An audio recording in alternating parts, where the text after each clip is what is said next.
वो हमें कुछ निर्देश देंगे। Okay, Nikhil, thank you. So, हमें ये जो वास के सेशंस हैं इसको शुरू किए हुए अब कुछ दिन हो गए हैं। We are over a week now. और जैसा कि आपको पता ही है, इस बार इस तरह से सोचा गया है कि कुछ जो काफ़ी प्रमुख और प्रोफाउंड और शायद मुश्किल जो हैं ग्रास्प करने के लिए, difficult to grasp in a conventional sense, जो सूत्र हैं, the decision was that we would study them and also have various participants make presentations around them. So with that process we started, और जो पहला ही हमने सूत्र उठाया, that's as you know, the first sutta of Tig Nikay. And we have received some feedback for which we are grateful. He, it is being somewhat difficult to stay with the progress of the sutra. Or that is of course quite understandable, क्योंकि the material that is dealt with assumes a lot. और इसलिए हमने अभी ऐसा सोचा है that maybe we'll pause going further. हमने इस सूत्र का एक सेक्शन खत्म कर लिया है. So what we will do today and perhaps in the next session also, day after tomorrow, is to invite Dhar Sahab to help us contextualize जो हमने अब तक सुना है, the section that we finished so far. What he is going to do is going to um, help us, first of all, reiterate the importance of the sutta and what is the material value of studying this. And then जो actual material है, जो actual content है उसकी, उसमें especially जो technicalities हैं, अगर उसकी समझ हमें नहीं होगी, if we don't have information about it, then the feeling of incomprehension or lostness जो है, that is quite natural outcome. तो वो कोशिश ये करेंगे कि इस सेक्शन जो हमने अब तक कवर किया है, इसकी जो ऐसी डिटेल्स हैं जो शायद हमें पता होनी चाहिए, जिसके आधार पे those points will then begin to make some sense to us, he will try to clarify those. So the a little bit of a background so that you don't wonder what's going on in terms of more or less not repeating but clarifying the section that we have finished. So that's what we are going to do today, probably also next session. So Harsa, we are grateful to you for agreeing to shed some light and maybe invite you to uh, please take over and take us through this.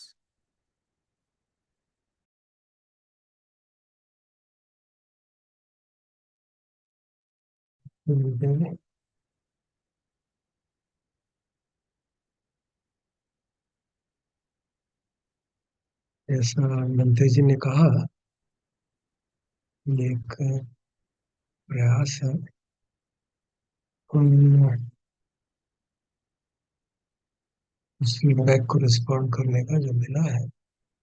कल रात को इस पर काफी चर्चा की थी और ये निर्देश मुझे दिया गया कि जितना हो संभव हो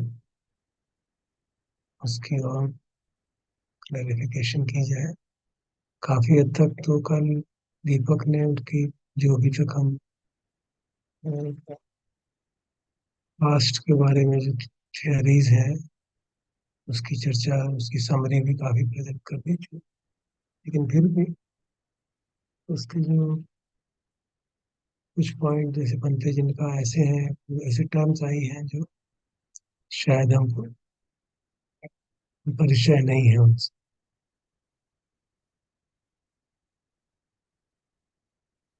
तो परिचय न होने के कारण भी वो थोड़े अटपटा सा लगता है। तो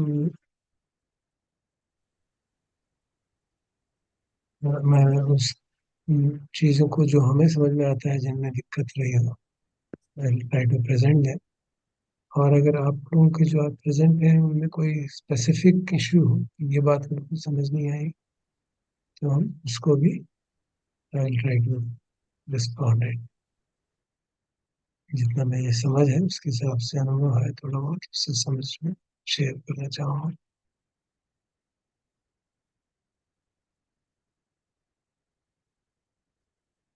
एक छोटी सी प्रेजेंटेशन में बना पाया हूँ।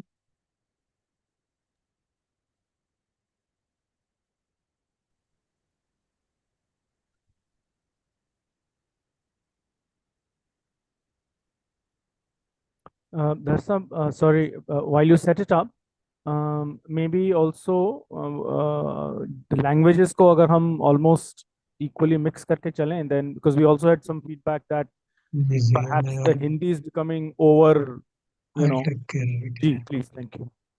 तो मुझे थोड़ा शेयरिंग राइट्स दे दीजिए। Yes, sir.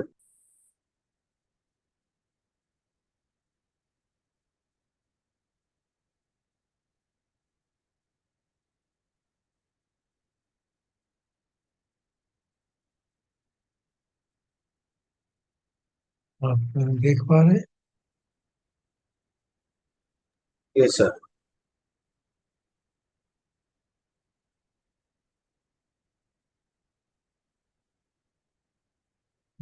सबसे पहली बात कि उस सत्य की जो क्वालिफिकेशन भगवान ने खुद दी है कि वो ऐसी चीज पढ़ाने जा रहे हैं जो कि गंभीर है, hard to see, hard to understand, peaceful, sublime, beyond the scope of logic, subtle, comprehensible to the astute, which the realized one makes known after realizing them with his own insight. So this qualification itself should tell us that the presentation is going to be quite. The word he uses is Gambhira, Duddasa. Maybe I could show you that from the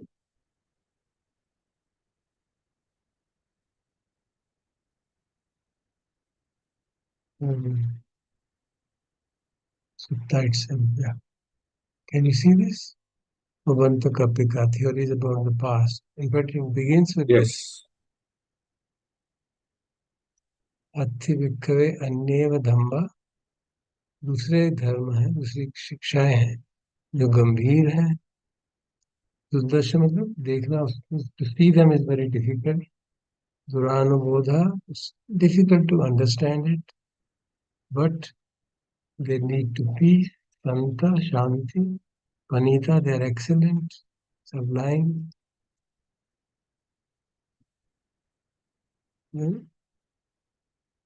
Atakka Vachara, Tark Vichark, beyond the scope of logical analysis. Nipunna, Nipuna, and Pandita Vedaniya, which can be known by wise people.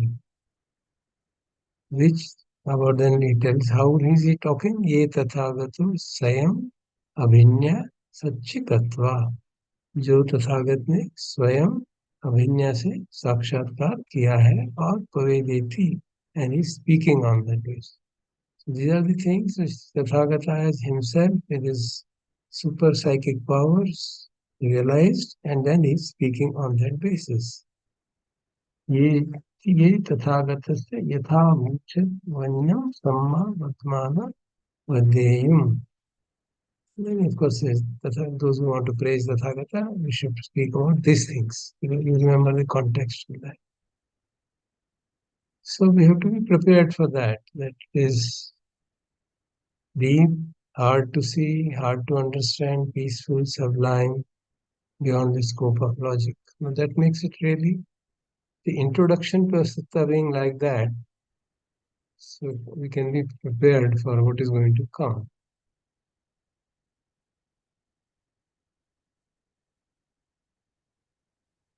So I'm just going to make some general points about the sutta.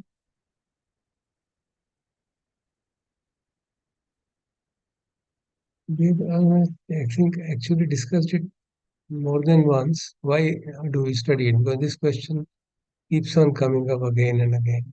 We should be studying right view. Why are we studying various wrong formulations? Isn't it? Because we know if our view is right, then our thoughts will be right, speech will be right, bodily actions will be right, livelihood will be right, the efforts which you do, meditative efforts will be right, mindfulness, samadhi, everything will be right. Right meaning in the direction, aligned to the direction of our goal.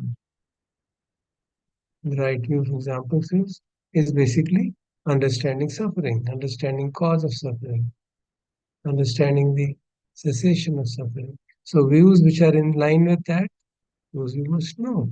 Because if we know that, then we'll not think in a manner which will be cause suffering to us. We'll not speak in that manner. We'll not do such bodily actions.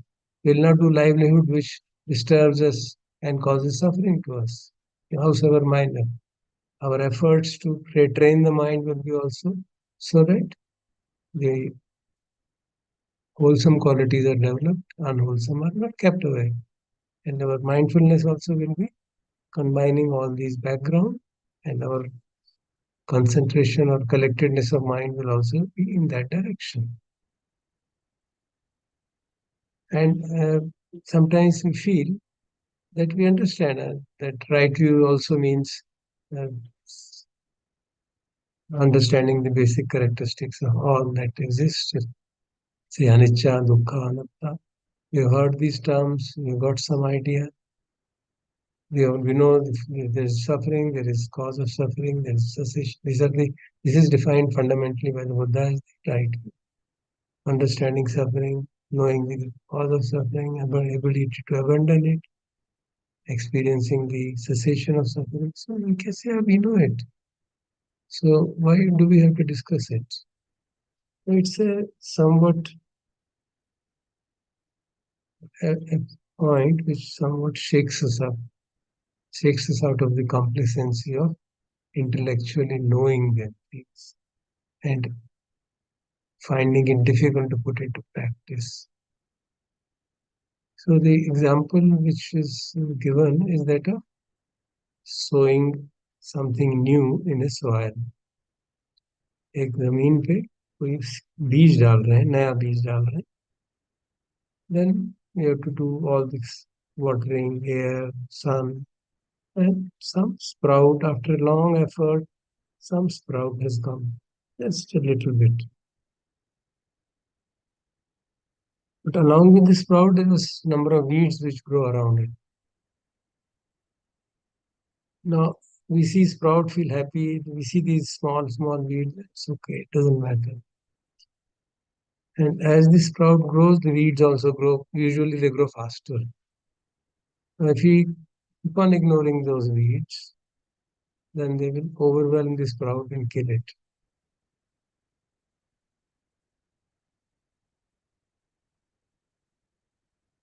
So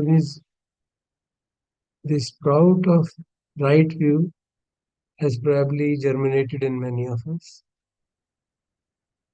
We have some inkling of what is right, what should be done, what is suffering, what is not suffering, what is right, worth doing, not worth doing. But the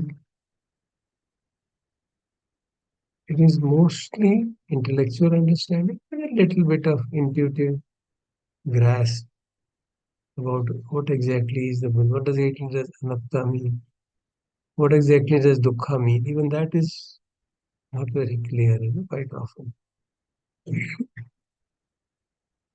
And we have been born in a society where there are so many different views existing, many of which are, in fact, all of which are part of the views being presented in the sutta. So if we are constantly surrounded by these views within our family, extended family, friends, office, colleagues, society, community, everywhere, That is, the dominant views are different. Dominant view is not of anatta. Dominant view is not of paticca samuppada and so on. Then, when that sprout is challenged by strong winds, or there's a very heavy deluge, like the rain we had 2 3 weeks back, on the 1 day rain, and the whole valley was deluged, such sprouts can easily get overwhelmed by heavy rain, heavy winds, which means our view can get overwhelmed by excessive difficulty in life. And then we want to some security. And there are many views which sound very interesting and very alluring. They seem to offer instant security. And there's a very good possibility of our going in that direction. Okay, we'll do this for the time being, and then we'll see.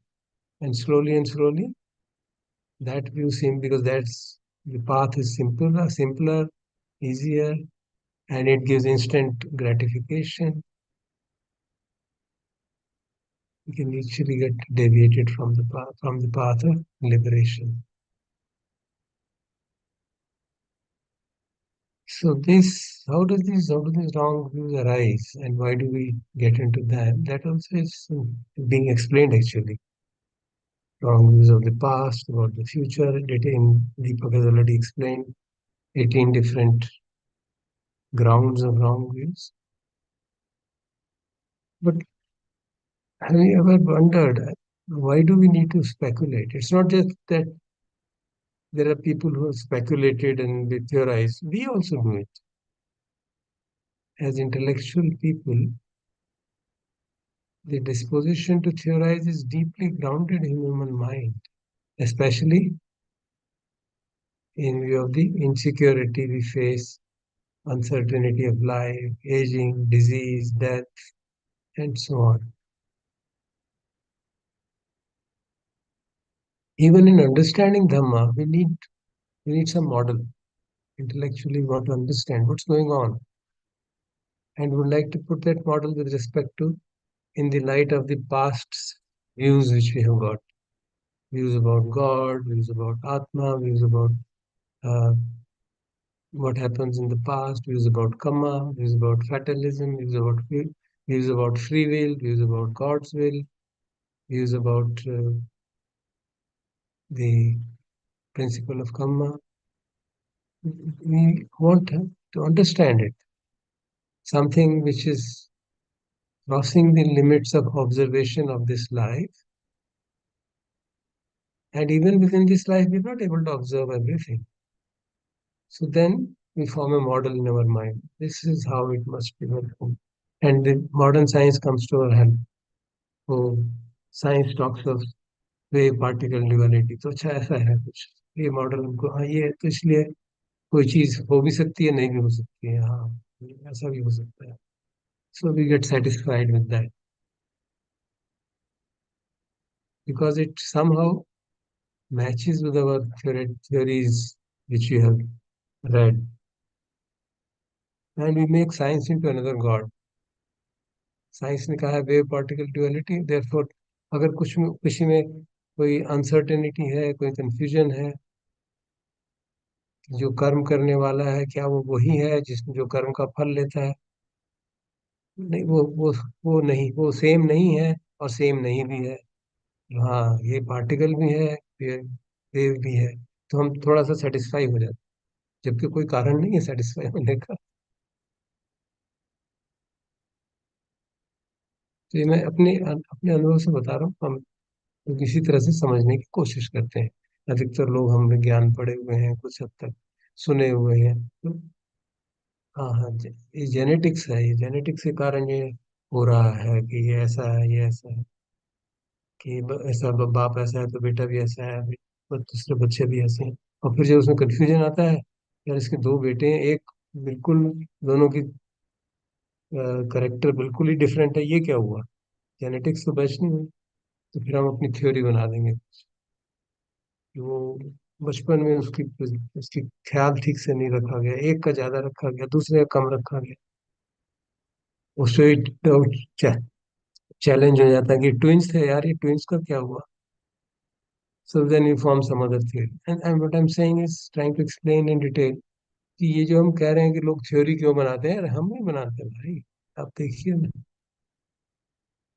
Continuously हम models बनाते रहते हैं ताकि भगवान की शिक्षा भी समझ में आ सके, क्योंकि वो शिक्षा गंभीर है। This teaching is very deep, teaching of anatta, the teaching of dependent origination, the teaching of law of karma as explained by the Buddha, extremely deep. It's not I did this and this is going to happen. I did this is going to happen. I am doing this is going to happen. No, it's not like that. Because there's no I being fundamentally. So it's quite, even the basic teaching is quite deep. Leave aside these views which are being described. But we actually get satisfied by certain models which we form in our mind. Only thing is we don't become cognizant of it because we don't see them as models. We said see them as, yeah, this is what modern science has told. This is what I studied in school or college or whatever. That we take as gospel truth. So the various speculations, 18 ones which Deepak has already taught us, they may seem to be created by foolish people who are trying to think unnecessarily and not aware of Buddha's teachings and so on. When we deeply reflect, introspect, we also are trying to do that constantly. And why do these speculations go wrong? There is that instinctive perception कि मैं तो हूँ ही, I am, at least this is certain. I think I am, therefore I am. And, or you can have any other theory. Now, the moment we have that, we rely on that instinctive perception, our subjective experiences get wrongly interpreted. It happens in day-to-day life, and it also happens in various meditations, especially various meditations. और उसी के कारण ही अलग अलग theories बनी है। जैसे आपने देखा होगा, अपने ध्यान को जो अलग अलग तरह के ध्यान है, 8 तरह के ध्यान भगवान ने समझाए हैं अपनी शिक्षा में, उनके अलग अलग करेक्टरिस्टिक। और उस those 8 meditations, if you don't understand them in a radical phenomenological way, just अनुभव के आधार पे और उसका जैसा है वैसा ही देखें, उसके पीछे मैं न डाले, बड़ा मुश्किल हो जाता है। और जैसे ही हम उसमें मैं का भाव डालते हैं, ये मुझे अनुभव हो रहा है, मैं अनुभव कर रहा हूँ, we come to wrong conclusions. And then if we have certain views in our mind about Atma, about God, or about other things, then we interpret those in that term. And that's exactly what has happened, not only in this part, but also in the part about there's a metaphysical speculation about past we have discussed. Then there are 44 about future. Then also same thing is happening. The exhaustiveness of this sutta is there because there are many other suttas in which such discussions have. And the beauty of those suttas is that there is an interchange and there's an interaction between a questioner and Buddha. So there, Buddha gives examples to illustrate it. But those questionnaire and answer sessions are of very wide variety. So unless we study all these speculations, 18 here and 44 there, so we'll get an idea of what are the various possibilities. And then if we look at some of those suttas, with some of which we are already familiar, some suttas names are familiar, Malanapukta we are familiar, Vachagota we are familiar, Satchaka we are familiar. Then there are others, Potpada, we might have will come and ask him about these ground views, and he tells them why they are not tenable in his own experience. We are not putting that here because in this sutta, Buddha doesn't follow that methodology. So we don't want to add it here, but at the end, in the light of the discussions yesterday, we'll study some of those suttas and see which of the views of the so-called 62 views actually are reflected and how Buddha counteracts them. Now the approach here in this sutta is not of argumentation, because there the people came to argue with him, so Buddha had to answer. But here the approach is not to give one point out, उसमें ये कमी है, उसमें ये, these are the fallacy, these are wrong views. This he points out how they originated. On the basis of his jnana darshana, he figures out this. Just as I read now, he is known by his direct abhinyas. So he points out where did they get originated from which wrong view they got originated. Mostly wrong view about self. And then what does he say? Why does he want us to know about them? Because some of them are very alluring, and adherence to these views will keep us tied to the samsara. He's not saying that they will take us necessarily to hell. In one of them, a few of them he mentions, but majority of them he says the Tathagata knows where this will lead you to, which means it will lead you somewhere. So, which means you will be in. This is the kind of word. If you hold on to and attach to these grounds of view, it will lead to such and such destiny next life. So the main objection is that it obstructs us from accepting right view, which leads to liberation from samsara. So out of compassion, this teaching is there. But as Bhikkhu Bodhi very rightly points out, the solution to this is not that you just keep on practicing, don't theorize, just practice. No, that's not the solution. Because if you practice without understanding the right view, you again come to wrong conclusions. So he says the solution is to practice based on the right understanding, keeping away the wrong understandings.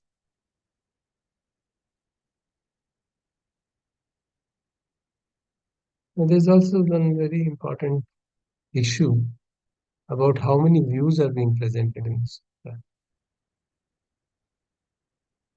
See, when we talk of, for example, in the past, there are essentially 5 views, just 5. Eternalism, partial eternalism, cosmos is finite or infinite, endless flip-floppers, and doctrine of origination by chance. Then how did they become 18? They became 18 because of the grounds on which eternalism is. 4 grounds of eternalism, 4 grounds of partial eternalism, 4 grounds of cosmos is finite or infinite, and 4 grounds of flip-flop, 2 grounds of origination by chance. That is the reason that they become 18. So actually there are 5 categories of views. Similarly, in the future, we'll study later, we have 5 categories of views. That's all. In those categories, sometimes there are subcategories, but they fall within the broad. For example, partial eternalism, a cosmos is finite or infinite. You can say there are 4 grounds, they are all different. One says finite, other says infinite, other says both finite and infinite, another says neither finite nor infinite. But they are all within the category of finite or infinite. So I'm pointing it out so that you don't, because when you hit 62 views, oh my God, I have to understand 62. No, it's just 5. And we can easily look at them in the overall sense of it. So everywhere the word uses 4 grounds, 4 grounds. But unfortunately, in translations, it is said 62 views. He doesn't say that. If you read the sutta, it is Vathuthi. Vathuthi means basis, grounds. 62 ground.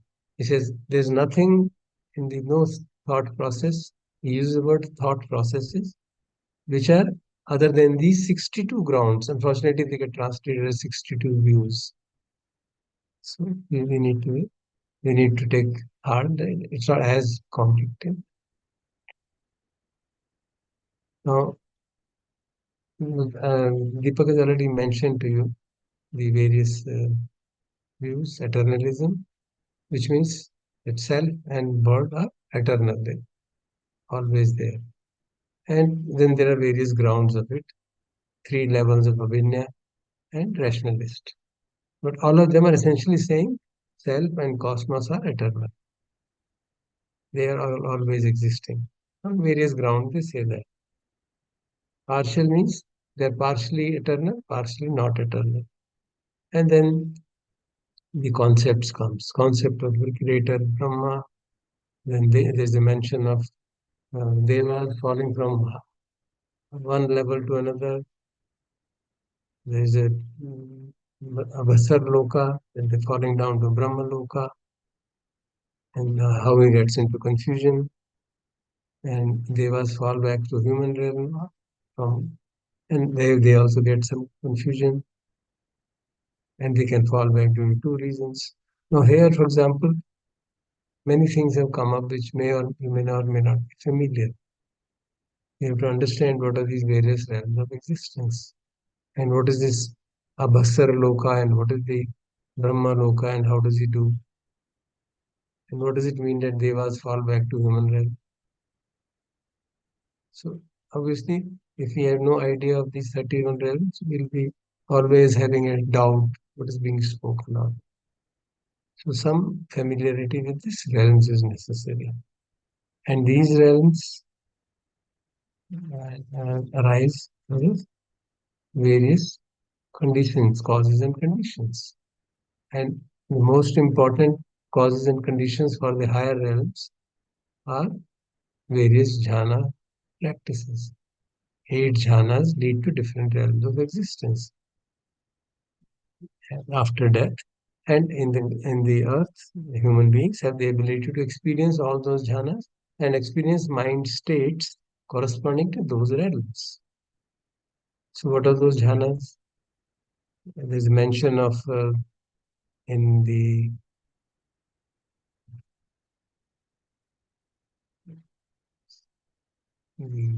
cosmos is finite or infinite. There was a mention of the, they are able to stretch their view in the one direction but not in another direction. What does it mean? This means essentially presumes that we have an idea of how meditation is done. Kasina meditation is done. What are the Kasina meditation? What are the 8 jhanas? What are the various nimittas which appear?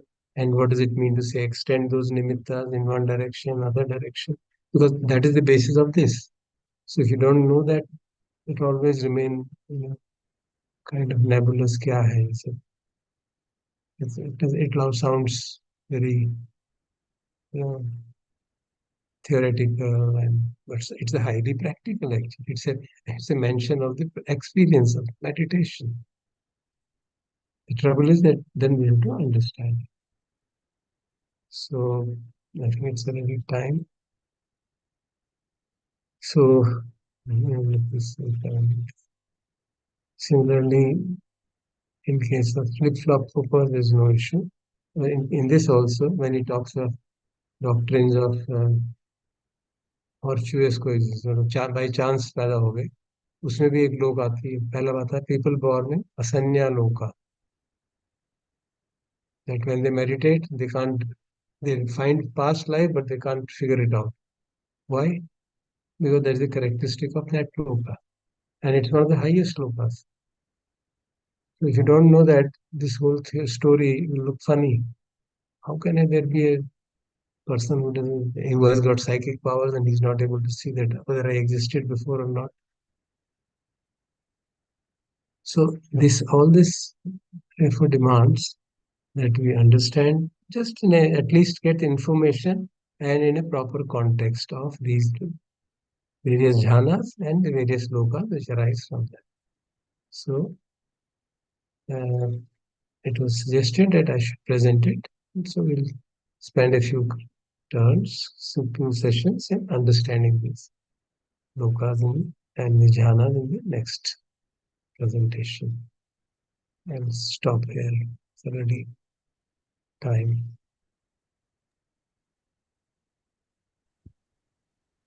जी दर्शक साहब, thank you very much. और हम लोग जो सुन रहे हैं, I would encourage that we are uninhibited about asking questions. You see, what happens is once the whole thing is done, and then later on, we feel कि अरे अब मुझे this was vague, that wasn't clear, then of course it leaves us with a sense of incompleteness. So um, even if it appears that, oh, this question is very basic, or it might appear um, inappropriate, or very very silly, that's still okay, ताकि कम से कम हमें clarity तो हो जाए, कुछ हद तक clarity हो जाए, to the extent that it's possible. So really encouraging people to be quite uninhibited, और अगर कुछ भी है जो, I mean, including saying something like, I still don't get the point of it, for example, something as basic as that's also okay. It gives the presenter a chance to maybe try differently, try again, and so forth, yeah? So 6:40 we'll meet again, and please do try and come to some satisfactory place within your own heart, के ये जो 18 तो नहीं, ये जो भी past वाले थे, कम से कम मुझे कुछ हद तक इनसे फेमिलियरिटी है, ताकि हम जब आगे बढ़ें तो one is in a state of mind that is pliable enough to then receive those जो आगे वाला सेक्शन आ रहा है. Yeah, thank you. So Nikhil, 6:40 bell, please. Yeah, thank you.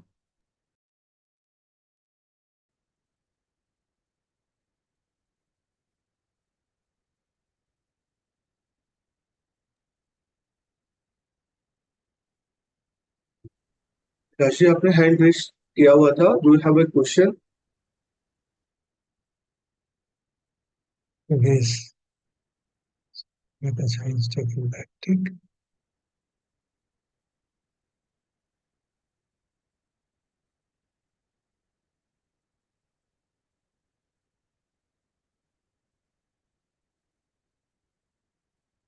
I have some problem in my mobile. So it's not even.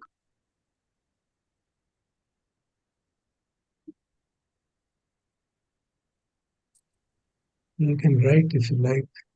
Write it down only. Okay, so while Prakash ji comes back, so you had mentioned once or several times that the basis for इस तरह की जो हमारी, and I love the phrase Deepak uses, ख्याली पुलाव जो होता है, इज फीलिंग, है ना, the pursuit of feeling.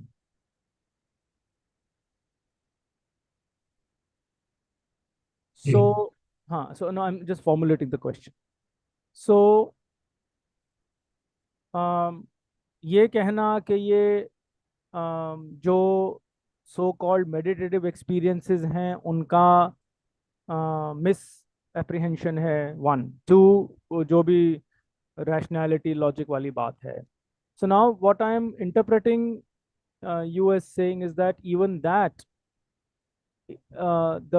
the need to interpret meditative experience, the need to theorize on the basis of logic, etc., etc., is pleasant feeling. Is that the point? Is a Is search for pleasant feeling. leads to present feeling. You don't feel insecure. You feel basically it's a question of insecurity in the face of uncertainty. Our inability to live with uncertainty. So we want to somehow make sense of this world in whichever way it can. Whatever thing appeals to us. आजकल science is the most common ground of support. तो फिर कुछ model बना लेते हैं. That's what I've seen happening in myself and in many other question answers which we have. You can see that happen. And then should we understand it like this, कि जो Buddha's teaching है,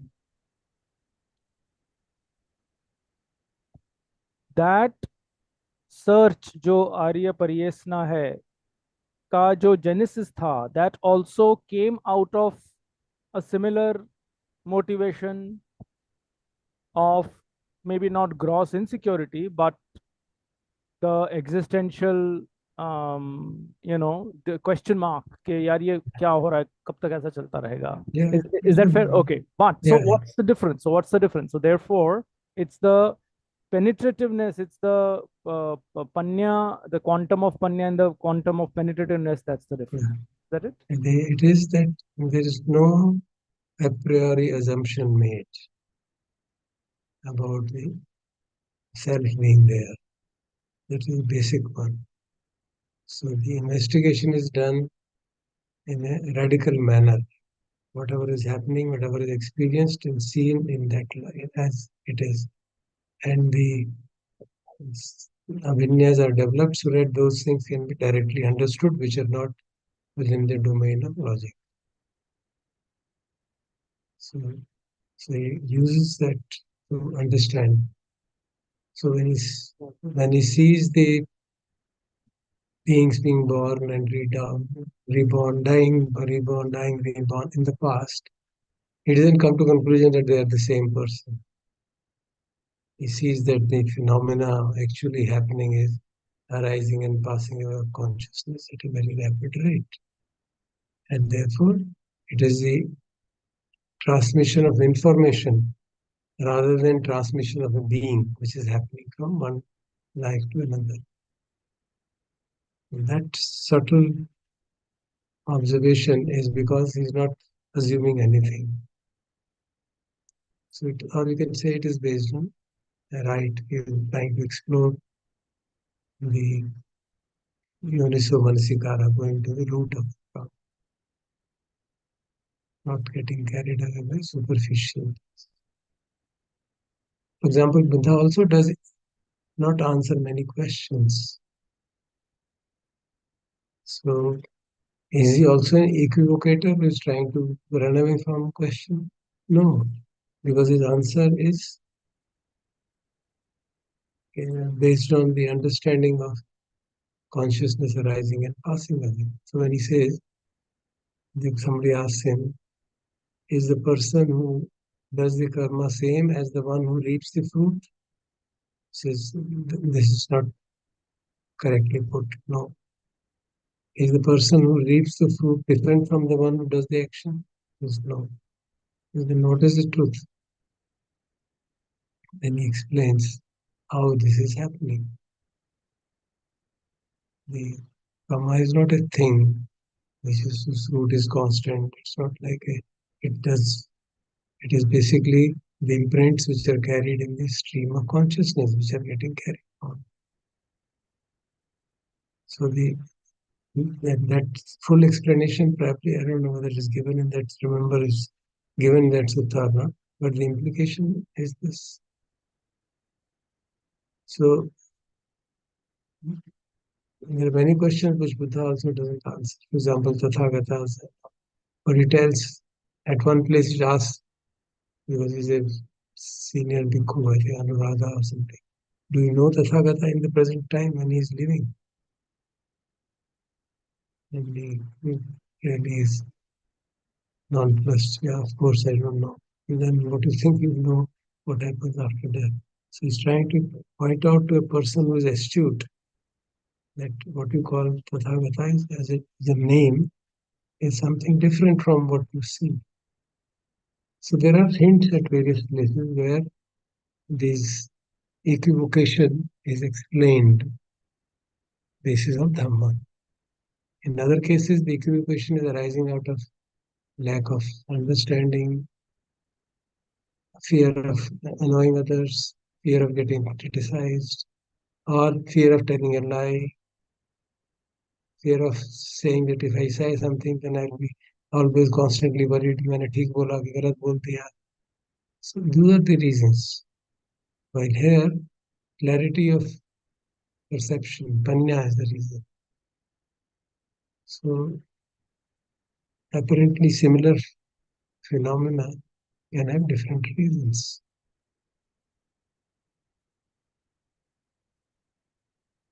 I think Prakash is ready to answer questions.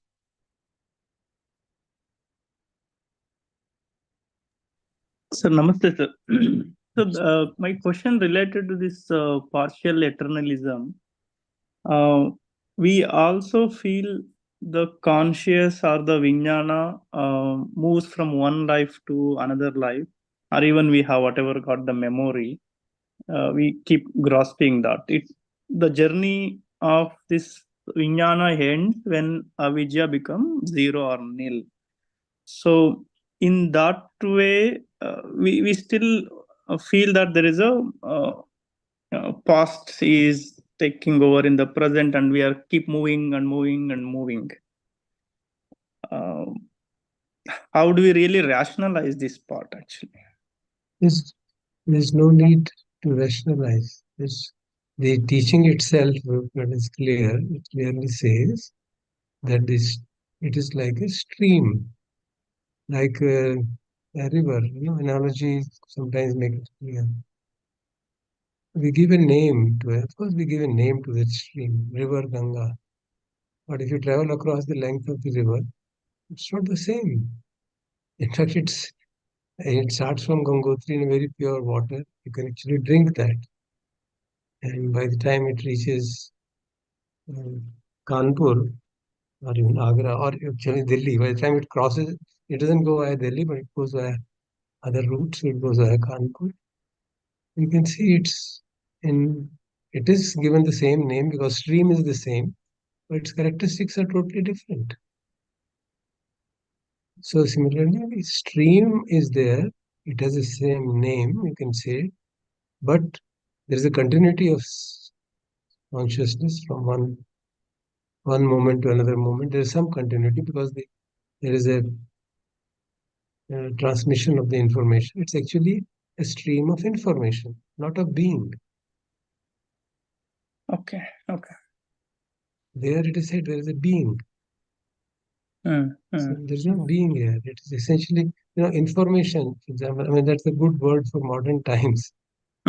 Stream of information. Information is being carried from one mind moment to another mind moment and so on. That's not a thing. And that is constantly getting changed. It's not the same. Constantly that information is also getting changed. Just as the water is getting changed. You can see water as an information is getting changed. Some impurities are coming up. At other places, water is being cleaned, so water gets cleaned. In Haridwar, there is a cleaning plant, so some cleaning happens, then it goes further, then again gets impure. Exactly same way. In one life, our mind, we work hard, we purify the mind. In another life, we get into trouble, mind becomes impure, and this process keeps on happening. Till we have a clarity and mental purity is to such an extent that all sankharas are ended and the stream is finished. Stream no longer has any momentum to go further because the momentum of the stream comes from sankharas. Okay. It is just information passes from one moment to another moment, or one life to another life. There is no being as such carrying or anything on the consciousness. Yes. Okay. That's what is the Abhidhammic teaching. And it comes in suttas also in an indirect manner. Okay. So because of wrong, we feel that there is at least consciousness is moving from one time to another time. That's what there's a being that we associate. The essence of being is this consciousness is the essence because you take consciousness as a fixed entity. The Shashwat means it is permanent. Shashwat, the word in Sanskrit and Hindi, which is eternal. So it is eternal, which means unchanging. इसमें कोई बदलाव नहीं हो रहा है. It's constant, unchanging. But the fact is that it is constantly undergoing a change. That's also changing. Okay. So another one on the infinite or finite. There is the word is neither finite nor infinite. Then what should we understand in that case? The word. What should we understand? These are not correct views. These are wrong views. So how that view arises, we'll explain when we see how the Pasina meditation is done. Then it will become clear how those views arise. That it is finite and infinite, and then other case it says other than neither finite nor infinite is a logical aspect. So some people say finite, some say infinite. So it is actually neither of them. Which you can implement, you can interpret in any way you like. That I don't know. Interpret in that manner, or because logic is such a thing that depending on what axiom you form, you can come to certain conclusions.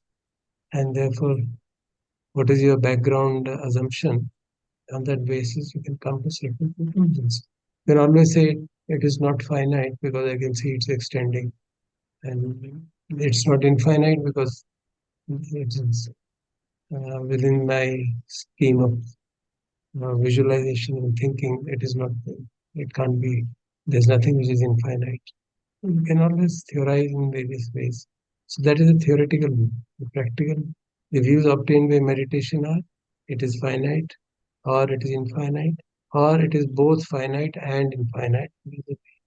Meditative practice, the limits of meditative practice give rise to those three views.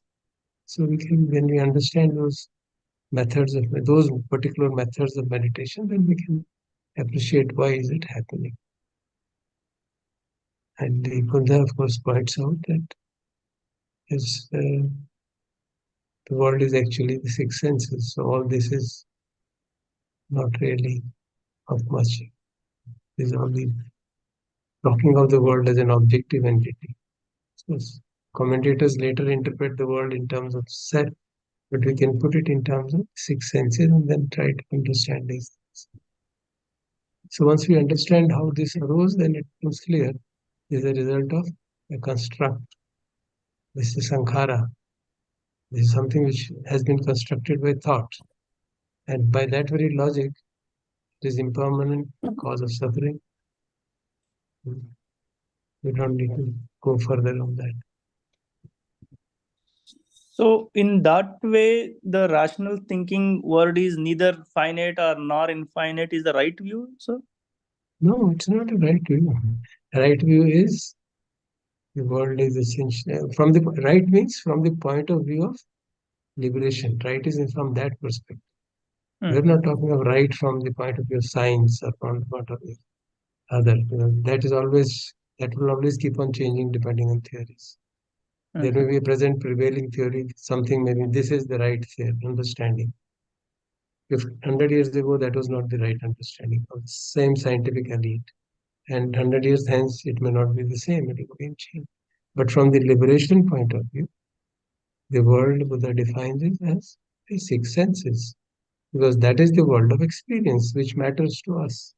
What the objective world outside is there, we can't really be aware of that directly from the point of view of cause of suffering. Because it's not external world which is the cause of suffering, how we perceive it, how it impinges on us, and how we perceive it and how we respond to it, that is the cause of suffering. So once they see the focus of the teaching, then the understanding of the world is like that. So Other places to says understand is, for us, understand for us, we need to restrict ourselves into the five senses when it comes to finite or infinite, isn't it, sir? no, we don't need to restrict. This is Okay. a fact. This is a fact. Okay. If you reflect deeply, what does the world mean to me? Let me deeply reflect.